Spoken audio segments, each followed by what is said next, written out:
Hey everyone, welcome back to a slightly more dry but still freezing Emirates Stadium, the home of table toppers Arsenal. And I've got to say that with great position in the table comes great responsibility to keep playing well.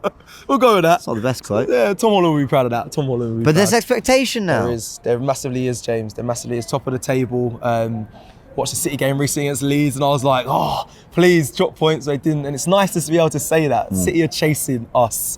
What a world we're living in. Haaland as well. I'm sure you heard him in the interview after saying they're going to try and catch us. So, yeah, man, it feels nice. It feels nice being comfortable where we are. Hopefully we can end the year top of the table. That's the goal, and may it continue. Listen, we've seen some amazing football in this ground in particular, as we did the other night against West Ham. Yep. Did that performance give you confidence to now take that on the road, where Arsenal have been actually very good, and they've actually probably been more resolute kind of away from home? A lot more clean sheets, wins at Wolves, wins at Chelsea as well, keeping clean sheets just for the World Cup. Does that give you the confidence after a little bit of doubt going into the West Ham game? What with Jesus' injury?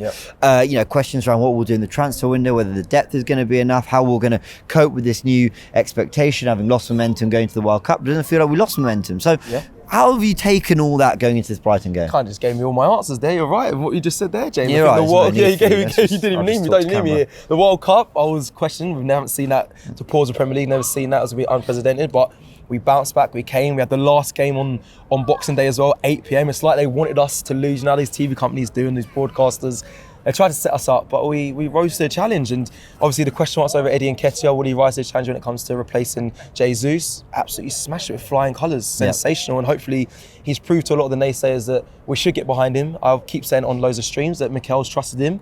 He wanted him when the contract talks were up for him, and he said, no, I want Eddie Nketiah, I want him to stay. We're trying everything in our power to keep him, and all he wants is game time. Now he's got his chance to continue to prove those doubters wrong, and I hope we do continue this form. And Brighton's going to be a big test, but we get through them. We then have Newcastle, which, no offence to Brighton, they're a bigger test, and then they have United and Tottenham, and that is what I'm looking at, and I'm just hoping we can just get through 2022 with a win, and I'll be there. It is very cold right now, but that time where was there last year and you pulled out, you're supposed to be with me away at the Amex, but it was raining, swirling rain, freezing cold. You pulled out, I was there shivering, and I feel like that right now, and there's rain forecasted for Saturday's game as well. So, hopefully there's a result that we win instead of a draw like last time in the rain. I had every intention of getting out of that game when I saw the rain.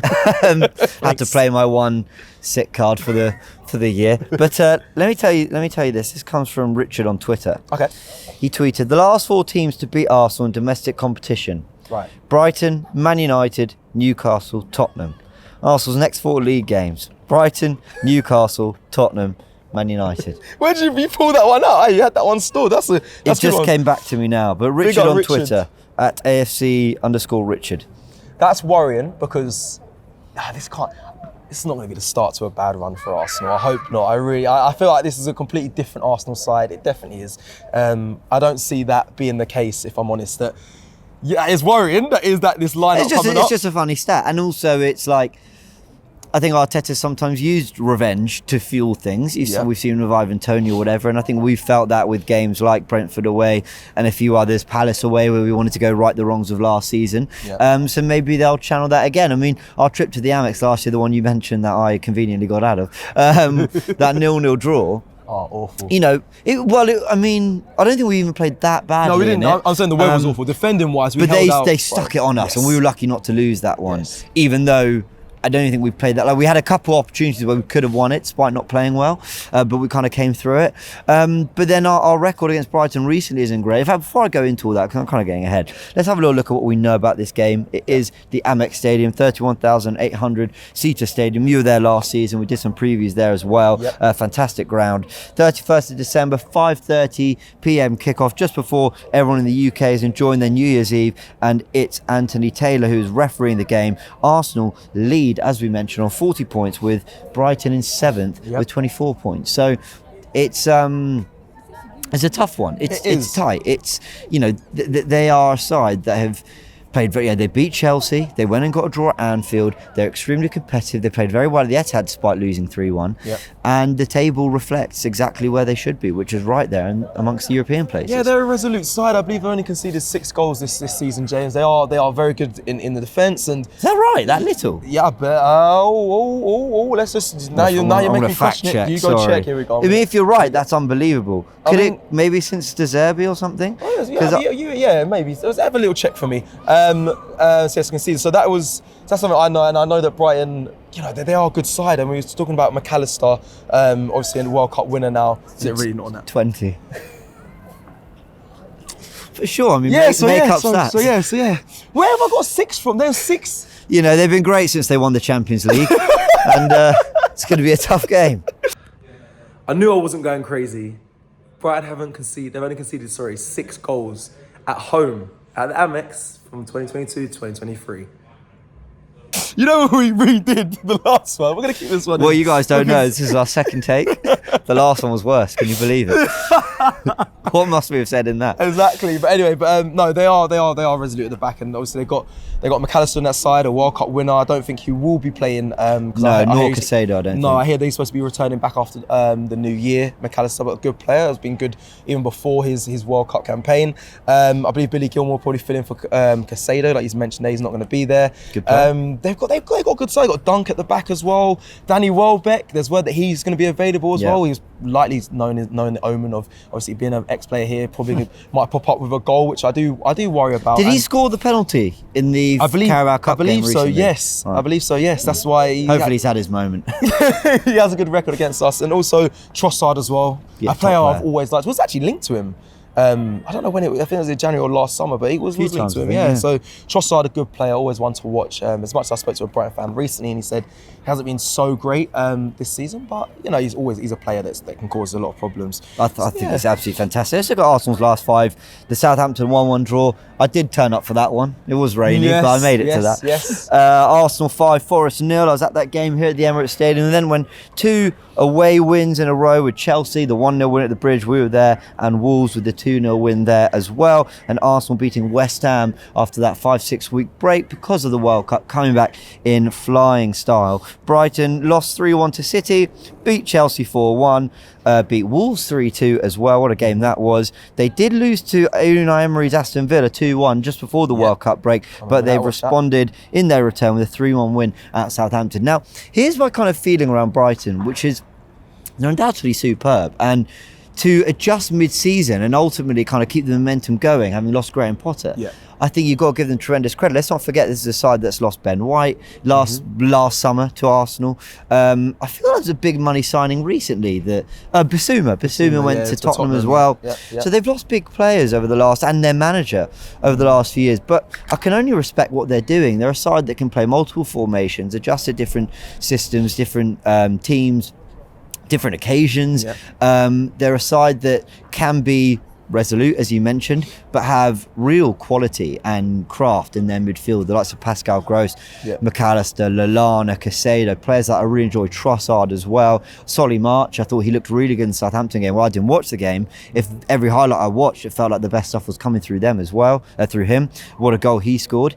I do think you can get them though. I do think they're a side that you can go punch for punch with, and if it does open up a little bit, I do think that might suit Arsenal. Now, they can cause us problems, and we saw that actually when we went a little punch for punch with them last time at the Amex. They look by far the better side. But I do think they can concede chances. I do think they can concede shots on goal. And if Arsenal go into this game pretty confidently and get their foot on the ball early on in that first 10-15 minutes, I'm hoping we can set a little bit of a tone in this game and get them maybe stepping back to their goal and panicking a bit. Now, I've got total admiration for what they've been doing, the football they've been playing. But I do think that there's maybe weaknesses there Arsenal can exploit. And listen, and I mean this with all due respect in the world, with the run we've had, 13 wins, a draw and defeat, you've got to feel Arsenal can go and impose their game on New Year's. I think that's the advantage for Arsenal, James. I think this is where we are in the league table. I think the confidence that the side possess right now, that's like an extra notch of confidence when it comes to us as fan base and also the players. And you're right, I think when last time we played them at the Amex, got the draw. Obviously, Cucurella, I think, was there. It was under when Graham Potter was there, and they threw their fullbacks really high up, and they were all out attack. Cucurella caused us problems, didn't they? Massively. I think they were playing the back three at the time, maybe. I think Dan Burn was probably still there. He was, and they were playing their wingers, their fullbacks extremely high, and we were overloaded. We were very good in defence, but I don't know if that style of football is still there at Brighton. If it is, they've got to be careful because we can expose that. I think Arsenal are very good at well, firstly keeping the ball, but also exposing weaknesses inside, especially if they're going to fly their full wing backs up. We've become better on the counter, 100%. With Bukayo Saka and Martinelli. I think that's something they've got to be careful not to do because, we'll expose them. And the confidence Arsenal side have, we can also be patient after what we saw against West Ham. If we do concede, I feel like this side's still got the quality to get back into the game. What I will say, though, is they can expose us too. And one area that I don't think Arsenal defended very well this season is that area between almost fullback and centre-back, sort of where, when players get into pockets. Remember that goal we conceded at Southampton, where it was a lovely little slip through and you didn't know whether that was the fullback's man, Tomiyasu, whether Gabriel should have dealt with it or Saliba should have come across. I don't think it was him, it was actually White at the time. The goals against Liverpool, for example, a few times they were getting in behind us quite easily, and the crafty players like Jota would get on the ball. Even West Ham the other night. And West Ham were able to, on the second ball, absolutely right. So I do think if they're able to get their foot on the ball a little bit, I think players like Trossard, Lallana, Gross, I think they're ones that actually cause a little bit of confusion for an Arsenal team that want to press high up the pitch and want to really condense the pitch, where it's like, hold on, is this Partey meant to drop in and deal with that, or is that Saliba and Gabriel who are meant to come forward and sweep? Welbeck, we know, well, he's brilliant technically. He's also very good in the air. He's also good at getting in beyond. And I think that could be an area that Antonio caused Gabriel, and Arsenal a few problems with, and Saliba. I wonder whether that might be something Welbeck looks to do as well. So I think this is a really tactically fascinating game. Yeah, tactically fascinating game. That sounds like your idea of a wet dream there, James. It will be an interesting one. It's gonna be a fun tactical insight show. I look forward to watching it. No, it will be. It's a big game. I just hope the momentum continues from Arsenal. And like I said, we end the year with a win and stay top of the league because City are putting pressure on us and everyone's waiting for us to drop points. And I don't want to see that. I think we've got a tricky run after into the 2023 I mentioned earlier. So but it'll be a good game. I'm going to be there. Hope the weather's not going to be any better. I checked it. It's going to be raining. Let's just hope it's a win that we're leaving with on New Year's. Of course. Arsenal's last results against Brighton, a 2-1 defeat there in Project Restart, the lockdown football in the summer. Brighton 0, Arsenal 1. That was that lovely Lacazette goal. Arsenal beat Brighton 2-0 on the final day, the return. Brighton then drew 0-0 with Arsenal, that game we mentioned, and a 2-1 defeat at the Emirates last season, all but killed our hopes for the top four, even though we did kind of get it going again.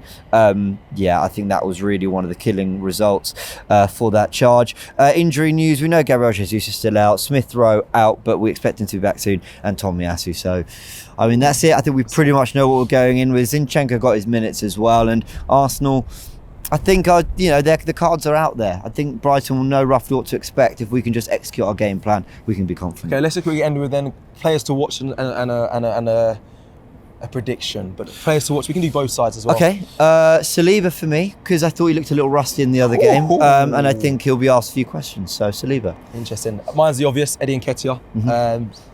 Not to put pressure on him, but just I want to continue watching him in this fine form, and hopefully he just brings that high level of intensity when it comes to pressing, and hopefully notches a goal as well. Because I want him to be the one to prove the naysayers wrong. I really want him to be that main guy in place of Gabriel Jesus. And for Brighton, anyone really? I guess if Welbeck plays for me, it's Welbeck. But it's still Trossard. He can do something out of nothing, and he steps up in big games. Hat-trick at Anfield, a goal at the Etihad.